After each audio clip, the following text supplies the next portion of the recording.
I think it's important to understand that most of these sexually transmitted infections are asymptomatic. They're silent.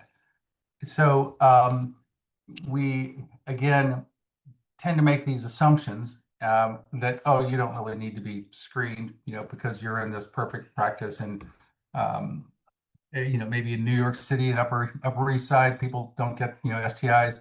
Well, they do, and they're rare. And, you know, they didn't go hunting for an STI. They just maybe have gotten one from their partner. And so they may be in a committed relationship, but the partner may not be in a committed relationship. So we need to remove those assumptions and say, let's go ahead and test universally. And ACOG is now, well, actually, ACOG is now moving to testing 3 times, again, in a non-judgmental way during pregnancy. And, at the first trimester, at 28 weeks when they're coming in for their glucose, and then when they deliver. Okay, great.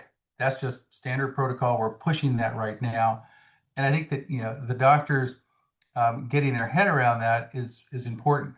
We all want to do evidence-based medicine, and bringing that into these practices that are now coming together and standardizing care is very, very important.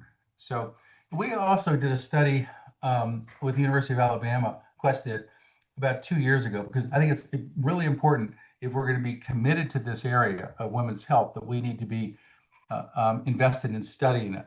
And we're not only invested in bringing care closer to the patient and making it more available and more accessible, but also studying it. And we found that only a third of the patients who tested positive for STI during pregnancy had follow-up. So these babies were possibly delivered with, chlamydia, gonorrhea, or syphilis. Now, if you've identified those at the time of delivery, you can treat it.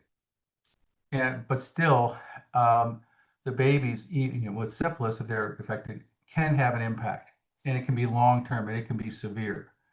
Same thing with chlamydia and gonorrhea if undiagnosed and untreated. Severe, pulmonary infections could cause, blindness. So I think that when we look at this, overall, we're asking, well, how do we intervene and how do we treat these patients?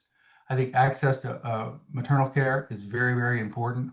A lot of women don't have access, routine access, and when they do get access, it's late in the pregnancy because they don't have the resources. They can't get to the doctor on a regular basis. 10 visits, 12 visits, 14 visits is very, very difficult. I worked in Appalachia for a while, and it's difficult for them. Transportation is difficult. And then coverage by insurance, coverage by Medicaid, coverage by, is also a challenge.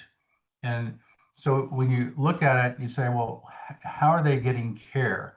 I'd say that there's several tiers of care. There's no care. There's urgent care where they come in to the emergency room for some other issue, and it could be, an eye infection. It could be a pulmonary infection. And you say, well, geez, we missed an opportunity to test for syphilis or to do chlamydia and gonorrhea testing. Well, you're not set up to do that, and you're really pinched in the emergency room for time, and you don't have the resources, and they're not connected to care.